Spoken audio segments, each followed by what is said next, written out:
drills and videos and regular instructional videos go.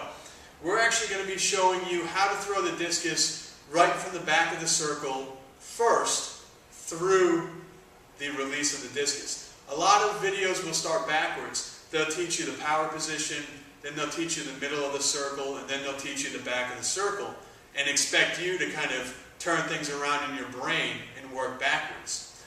I like to teach it a different way. I like to teach it right from the very beginning of the circle. I like to teach it right from the back, right when the athlete's going to get ready to do their full turn. Now today we're going to talk about a few things. Number one, we're going to talk about how to properly set your feet so that you're not too wide and you're not too close.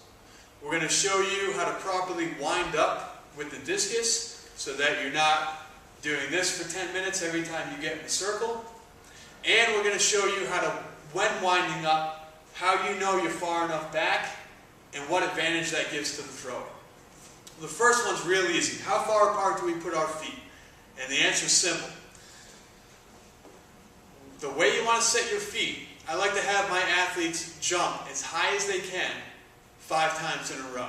So literally just have them get on the track or getting on the basketball court or in the middle of the circle, have them set their feet and jump as high as they can.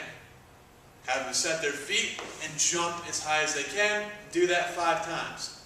Now on the 6th jump, stop. Have them set their feet and have them stop and look down. Well, the distance that their feet are apart, open that up maybe another inch or 2, and that's perfect. That's how you know you've got the optimal amount of power. That's how you know you have the correct amount of spacing between your feet so that you're not going to be a really wide base and you're not going to be a really narrow base and off balance. Now the second question has to deal with how to wind up. Now this is what I see in a lot of track meets. You see kids that are just randomly swinging back and forth, back and forth. They'll do some type of crazy figure 8 motions with the discus, going up and down. They'll start to tap their feet and get real antsy with the discus. Well, when this happens, number one, they're wasting a lot of energy. Number two, now you can see what happened to my feet. Instead of being here, now my feet have moved over. Sometimes you see kids step on the line or step out of the circle and foul by accident. You get that kind of those nervous twitches where you're just going to keep going through the same motions. That's not what we want to do. What we want to do is get our feet the proper way apart, like I just showed you. Get the hand correctly on the discus, like we showed in the last video.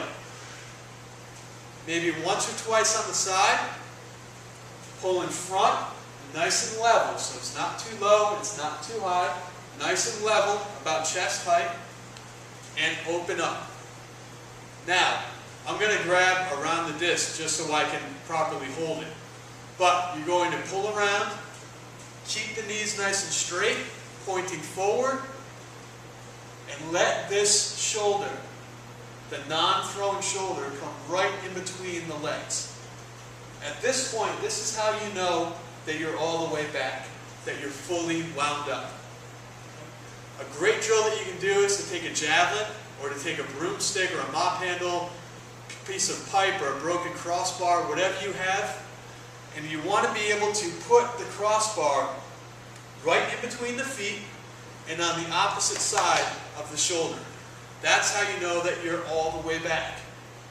You know, in the last video we talked about a term that I don't like is dragging, letting the discus drag behind you. And we're not. What we're doing by putting the shoulder in the middle of the feet and getting the discus all the way back, we're actually giving our legs a head start. Now as we start to turn, which we're going to talk about in the next video, as we start to turn out of the back of the circle, now our legs and our lower body have a great head start. And what that's going to do is that's going to guarantee that your lower body is always going to be moving faster than your upper body. Hey everyone, thanks again for checking out these videos. Hopefully we explained in here 3 ways that you know you're starting out your throw correctly. And hey, like they always said, if you start correctly, you're going to finish correctly. These are things you should be doing at practice perfectly every time, turning these good drills into good habits, and good habits into instinct.